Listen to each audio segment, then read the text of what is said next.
Hello guys, welcome back to my channel. आज मैं आपको बताऊंगी कि मिसकैरेज क्या होता है, मिसकैरेज होने के कारण क्या होते हैं और मिसकैरेज होने का सिम्टम्स क्या होता है। बट उससे पहले अगर आप मेरे चैनल पे नए हो तो मेरे चैनल को सब्सक्राइब करना बिल्कुल ना भूलना। तो स्टार्ट करते हैं। सबसे पहले जानते हैं आखिर मिसकैरेज क्या होता है।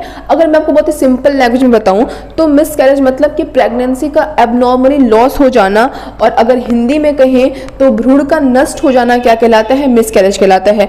वैसे आमतौर पर लोग इसको मिसकैरेज के लिए माँ को जिम्मेदार ठहराते हैं कि आपकी लापरवाही की वजह से क्या हुआ है, मिसकैरेज हो गया। बट ये हर मामलों में सही नहीं होता है। हमेशा मिसकैरेज के लिए जिम्मेदार मां नहीं होती है। सबसे जो मेजर कॉज होता है मिसकैरेज का वो ये होता है कि जो बच्चा है वो एबनॉर्मल क्रोमोसोम्स की देन है, यानी कि एबनॉर्मल क्रोमोसोम्स होने के कारण आपका मिसकैरेज हुआ है। मतलब कि या तो आपके बच्चे में ज़्यादा क्रोमोसोम्स आ गए हैं ज़रूरत से, या तो कम क्रोमोसोम्स आ गए हैं, और अगर ये प्रेगनेंसी ठहरती भी तो भी आपके लिए सही नहीं होती। इसलिए जो प्रकृति है, जो नेचुरली ये आपकी जो प्रेगनेंसी है वो लॉस हो जाती है, जिसे हम मिसकैरेज कहते हैं। और इसमें किसी का कंट्रोल नहीं होता है।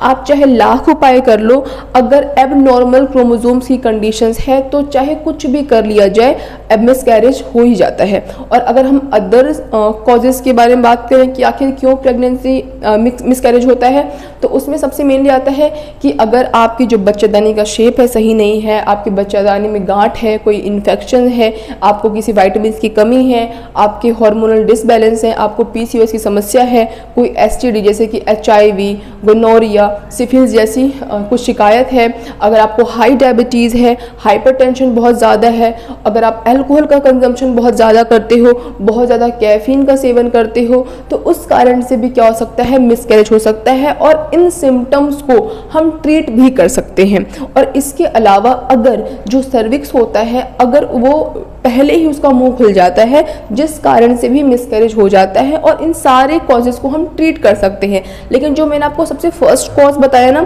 जिसके अंदर क्या हो रहा था कि एबनॉर्मल क्रोमोसोम्स की वजह से मिसकैरेज हो गया, उसे हम ट्रीट नहीं कर सकते। बाकी अदर्स जो कॉजेज़ हैं, अदर जो फैक्टर हैं, उन्हें ट्रीट किया जा सकता है। लेकिन अगर हम डॉक्टर की माने तो डॉक्टर कहते हैं कि 3 मिसकैरेज के बाद जो चौथा मिसकैरेज अगर किसी को होता है तो उस पर बहुत स्ट्रिक्ट इन्वेस्टिगेशन की जरूरत पड़ती है। अदरवाइज डॉक्टर 3 मिसकैरेज को बहुत नॉर्मल मानते हैं। लेकिन आमतौर पे हम लोग इतने प्रैक्टिकल कहाँ होते हैं, हम पहले ही मिसकैरेज में बहुत डर जाते हैं। हम ये सोचते हैं कि ऐसा क्या करें कि हमारे दोबारा मिसकैरेज ना हो, ऐसे क्या हमसे गलती हो गई। तो उन सभी चीज़ों के लिए आप अपने डॉक्टर से कांटेक्ट कर सकते हो। आपको डॉक्टर बताएंगे कि आपको आगे क्या करना चाहिए और आखिर आपका ये वाला मिसकैरेज किस कारण से हुआ है। अगर अदर फैक्टर्स होंगे तो वो ट्रीट कर दिए जाएंगे। अगर पहला फैक्टर होगा तो आपको वेट करना पड़ेगा कि अगर आप एक बार माँ बने हो, यानी कि अगर आप एक बार प्रेग्नेंट हुए हो तो आप दोबारा भी प्रेग्नेंट हो जाओगे। इसका मतलब है, ये साइन है कि आपके सिस्टम में कोई प्रॉब्लम नहीं है, तो आप सक्सेसफुली दोबारा माँ भी बन सकते हो। और अगर हम बात करें कि लक्षण क्या होते हैं, कि क्या देखकर आप पता कर सकते हो कि कहीं किसी का मिसकैरेज तो नहीं हो गया है, तो सबसे जो मेजर सिम्टम्स मतलब मेजर जो सिम्टम्स होता है, जो लक्षण होता है, वो होता है कि ब्लीडिंग होना।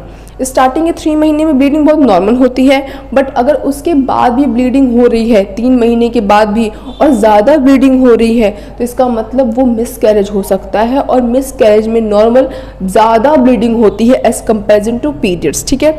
दूसरा जो सिम्टम्स होता है वो ये होता है कि पेल्विक एरिया में बहुत तेज़ दर्द होना, बहुत तेज़ ऐंठन होना, ये भी मिसकैरेज का साइन हो सकता है।